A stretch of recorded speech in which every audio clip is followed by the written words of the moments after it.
Que a graça do Filho do Altíssimo seja na vida de todos que me acompanham nesse momento. Esse credo é conhecido como Credo Niceno-Constantinoplano e tem o objetivo de impor a doutrina da Santíssima Trindade.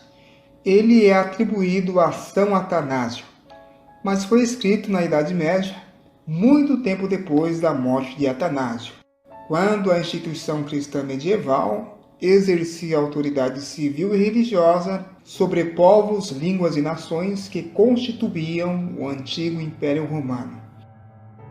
Apesar da reforma protestante ter ocorrido no século XVI e ter descentralizado o monopólio da instituição cristã medieval, a maioria das denominações cristãs que surgiram pós-reforma herdaram o conceito de Deus como a Trindade da instituição cristã medieval. E a tradição oral, que aquele que não crer na Santíssima Trindade não tem salvação, tem base nesse credo. Parágrafo 1. Todo que for salvo antes de todas as coisas é necessário que se apegue à fé católica. Tal fé, se não guardada plena e imaculada, sem dúvida trará a perdição eterna. Então o credo inicia ameaçando com a perca da salvação quem não se submeter à fé da instituição cristã medieval. Parágrafo 3. E a fé católica é esta, que adoramos um só Deus em Trindade, e a Trindade na unidade. O Império Romano era multirreligioso, e os verdadeiros cristãos eram perseguidos pelos Césares. E o Império Romano se encontrava numa crise, e o imperador Constantino resolveu adotar uma religião como oficial do Império para solucionar aquela crise. E ele acabou adotando o cristianismo como religião oficial do Império Romano. E nisso houve um sincretismo de conceitos ensinados por Jesus e pelos apóstolos com conceitos de outras religiões. O conceito de adoração de divindades em formatos trinitarianos já existia entre as nações pagãs antes mesmo do povo monoteísta de Israel surgir no cenário histórico como uma nação sacerdotal. O que Jesus disse para a mulher samaritana? João 4:22. Vós adorais o que não sabeis, nós adoramos o que sabemos, porque a salvação vem dos judeus. O Messias, com essa afirmação, nunca poderia fazer parte de uma trindade, porque aqui mesmo ele se excluiu de qualquer adoração e contrastou a adoração racional do povo de Israel, que adorava o que sabia, com a adoração da mulher samaritana, que é exemplo dos povos que rodeavam a nação de Israel, que estavam envolvidos com trindades, adorava o que não sabia. E muitos cristãos dizem adorar a Trindade, mas a exemplo da mulher samaritana, também adoram o que não sabem, porque Deus, na visão trinitariana, é um mistério. É argumentado que no céu há três pessoas distintas, coeternas em onisciência, onipotência e onipresença.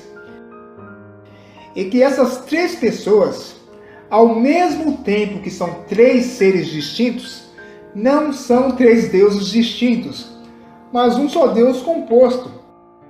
E é proibido pela instituição cristã medieval afirmar que essas três pessoas são três deuses distintos. Parágrafo 17. Também somos proibidos pela religião católica de dizer há três deuses ou há três senhores. E três pessoas como um Deus não é um conceito racional, mas filosófico. Inclusive termos da filosofia grega, como substância, essência, união hipostática, foram empregados na tentativa de explicar essa doutrina. Se filosofa que Deus é uma essência ou uma substância que envolve três pessoas divinas. Trinitariamente falando, O Pai não é Pai. O Filho também não é Filho. E nem o Espírito Santo é o Espírito Santo. Esses termos, Pai, Filho e Espírito Santo, são apenas ofícios que cada uma das três pessoas dessa substância chamada Deus assumiu para se revelar à humanidade. Supomos que depois da queda do homem, houve um concílio dessas três pessoas no céu. E nesse concílio, cada uma dessas pessoas teria decidido qual papel iria assumir no plano da redenção. Qual dessas três pessoas seria o Pai, o Filho ou o Espírito Santo? Aí a pessoa lê a Bíblia e aprende que Deus amou o mundo de tal maneira que enviou seu Filho para que todo aquele que nele crê não pereça, mas tenha vida eterna. Crê da maneira correta.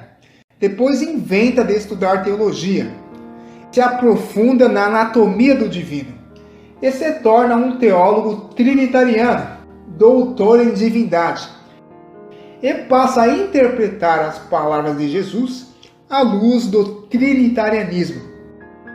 Jesus, apesar de ter declarado ser menor do que o Pai, trinitariamente essa declaração é contestada, alegando que Jesus tinha duas naturezas, que ele era 100% homem e 100% Deus.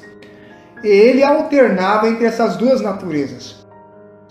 Ora ele afirmava coisas como Deus, e ora ele afirmava coisas como homem. Como homem, ele era menor do que o Pai. Como Deus, igual ao Pai.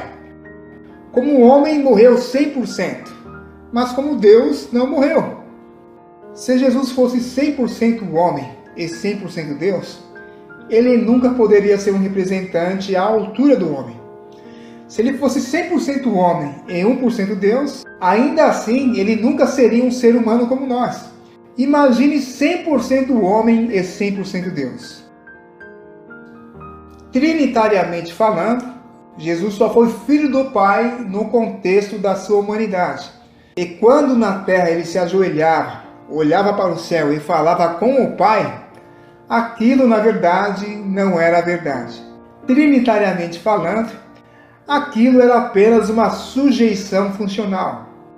Era apenas uma pessoa da Trindade fazendo o papel de um filho sujeito ao Pai, enquanto outra pessoa da Trindade, saiba lá quem, fazia papel de um pai que se compadece do filho. E o Espírito Santo é considerado a terceira pessoa da Trindade, distinto do Pai e do Filho como pessoa, coigual ao Pai e ao Filho em essência, substância e natureza. Só que existe uma tradição oral que o pecado contra o Pai e contra o Filho tem perdão. E o pecado contra o Espírito Santo, não. A Bíblia fala, quem pecar contra o Pai será perdoado, contra o Filho será perdoado. Mas quem pecar contra o Espírito Santo, esse não será perdoado. Então essa doutrina é contraditória. Se são três pessoas coiguais em todos os aspectos e sentidos, por que o pecado contra as duas primeiras pessoas tem perdão e o pecado contra a terceira pessoa não? Parágrafo 22. E nesta trindade, nenhum é antes ou depois do outro, nenhum é maior ou menor do que o outro, mas as três pessoas são coeternas e coiguais. Esse conceito não pode ser explicado à luz da razão, porque à luz da razão, um pai dá existência a um filho, e um filho descende de um pai. Romanos 1:20. Porque as suas coisas invisíveis, desde a criação do mundo, tanto o seu eterno poder, como a sua divindade, se entendem e claramente se veem pelas coisas que estão criadas, para que eles fiquem inexcusáveis. Paulo, inspirado pelo Espírito Santo de Deus, ensinou que os mistérios de Deus são entendidos claramente por aquilo que podemos perceber na criação. E a criação é lógica e racional. E pela lógica da observação, um filho é sempre antecedido por um pai. E em termos ontológicos, não tem como um filho coexistir no mesmo espaço geográfico com um pai, sem o pai lhe dar a devida existência. Harold Lindsey, um escritor americano, escreveu o seguinte sobre a Trindade: a mente do homem não pode compreender plenamente o mistério da Trindade. Aquele que tentar compreender totalmente o mistério da Trindade perderá sua mente, mas aquele que negá-la vai perder a sua alma. Essa afirmação, que a doutrina da Trindade não pode ser compreendida totalmente, entra em contradição com o credo da instituição cristã medieval, que afirma que tal fé, se não guardada plena e imaculada, sem dúvida trará a perdição eterna. E o credo trinitariano termina da seguinte forma, parágrafo 41. Esta é a fé católica. Quem nela não crer fielmente não pode ser salvo. Esse credo se inicia e se acaba declarando a condenação de quem não crê na Santíssima Trindade. E ninguém pode ser condenado por não crer fielmente naquilo que não tem lógica. Paulo ensinou que o nosso culto a Deus deve ser racional. E a Trindade é um ensino irracional, porque é um mistério. Mais uma vez eu vou ler a declaração de Harold Lindsey. A mente do homem não pode compreender plenamente o mistério da Trindade. Aquele que tentar compreender totalmente o mistério da Trindade perderá a sua mente, mas aquele que negá-la vai perder a sua alma. E muitos, por questionarem essa doutrina irracional, foram perseguidos e acabaram perdendo suas almas, acabaram perdendo suas vidas das maneiras mais cruéis possíveis.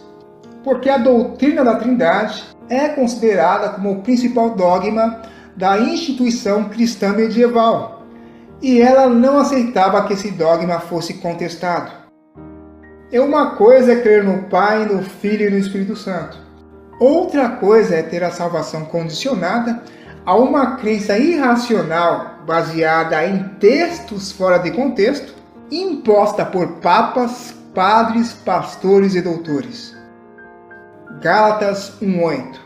Mas ainda que nós mesmos, ou um anjo do céu, vos anuncie outro evangelho além do que já vos tenho anunciado, seja anátema. O dogma da Trindade foi escrito e desenvolvido depois da morte dos apóstolos. E ele se caracteriza como outro evangelho, porque ninguém tem a obrigação de crer em algo que ultrapassa o que os apóstolos ensinaram. Obrigado por assistir esse vídeo. Compartilhe, se inscreva no canal.